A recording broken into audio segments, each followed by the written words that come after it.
Siporo inzira yo kugira umubiri, ubwenge n'imibanire myiza. Siporo ni igikorwa cy'imyitozo ngororamubiri gikorerwa ku buryo bugamije guteza imbere ubuzima bw'umubiri n'ubwenge. Ntigamije gusa kuba umuntu afite imbaraga cyangwa umubiri wifashe neza, ahubwo inagira uruhare rukomeye mu mibereho myiza, mu mibanire n'abandi no mu kurwanya stress n'ibindi bibazo by'ubuzima.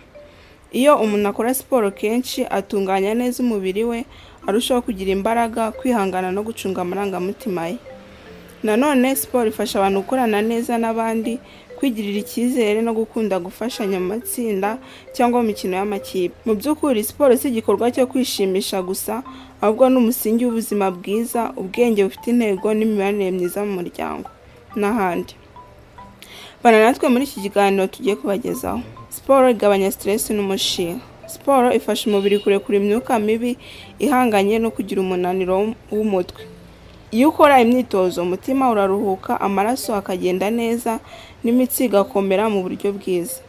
Ibi bituma umuntu agira amahoro mu mutima no kwihangana mu buzima bwa buri munsi, haba mu rugo, ku ishuri cyangwa ku kazi. Ituma umubiri wiyoroshya kandi ukora neza. Imyitozo yoroheje nka stretching, kugorora ijosi, umugongo n'amaboko ituma ingingo zituma umubiri wumva neza. Abantu bakuru bakunda kurwara umugongo, ibitugu n'ijosi. Baroroherezwa. Abakiri bato bakagira ingingo zitinyuka vuba, bakabasha gukora neza imyitozo. Ibi bituma umuntu agenda neza, akicara neza, agahagarara neza, ntabe umuntu urakaye cyangwa uremerewe n'umubiri. Yongera icyizere, self confidence. Iyo ukora siporo wiyumva neza mu mubiri wawe. Inda iragabanuka, imitsi iroroha, uburemere bw'umubiri bukaguma ku rugero rwiza. Ibi bituma umuntu agira icyizere mu byo avuga, uko yambaye, uko yitwara n'icyo akora. Abantu bakiri bato bibafasha kwirinda kwiheba, naho abakuze bikabaha icyizere cyo gukomeza imirimo yabo. Ituma ugera ku ntego zawe. Siporo yigisha umuntu kwihangana, kurangwa n'umurava no gukora buri munsi. Ubushobozi bwo kwishyiraho gahunda no kuyubahiriza wigira mu myitozo bukwereka uko wabigenza no mu bindi bikorwa. Abana n'urubyiruko biga kwiyemeza, naho abakuru bakarushaho kuba abanyamwuga mu kazi. Igira uruhare mu mubiri ukomeye n'imbaraga. Siporo ihugura imitsi y'ibiganza, ibirenge, inda n'umugongo. Ibi bituma umubiri uba ufite imbaraga zo gukora byinshi nk'akazi ka buri munsi, gutwara ibintu, gukora mu ruganda, mu biro, muri resitora n'ahandi. Abageze mu zabukuru ituma ingingo zitava ku murongo, ikarinda no kugwa kenshi.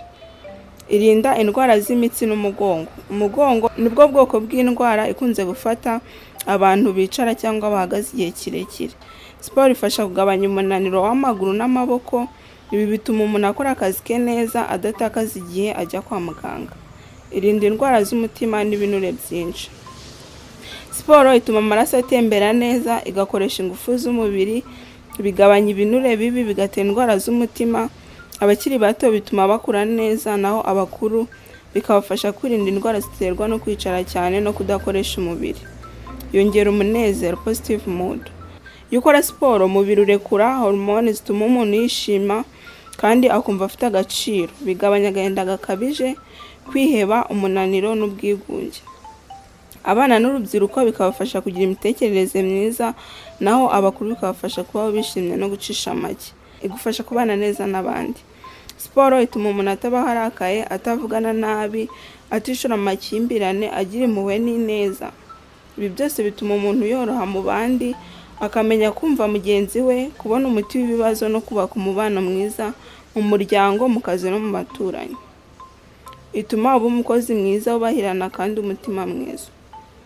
Umuntu ukora siporo ahora afite imbaraga, ahora ashishikaye kandi afite ubushobozi bwo gukora akazi neza. Ntabwo arwara imitsi kenshi kandi ahora afite ubushobozi bwo kwitanga ku bantu bakora mu biro, mu nganda, muri resitora no mu bucuruzi n'ahandi. Siporo ituma bagira umusaruro mwinshi kandi bakanakorana neza n'abandi. Dr. Sina Gerard yamenye ibanga ryo kubaho neza biciye muri siporo.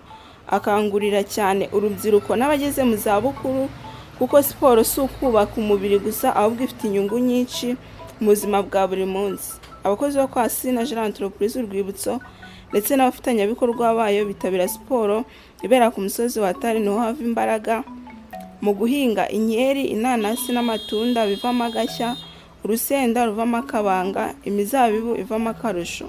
Nyirangarama gukora ni kare. Siporo ni impamba y'ubuzima bwiza ku muntu wese, umwana, urubyiruko, umuntu mukuru cyangwa umusaza n'umukecuru.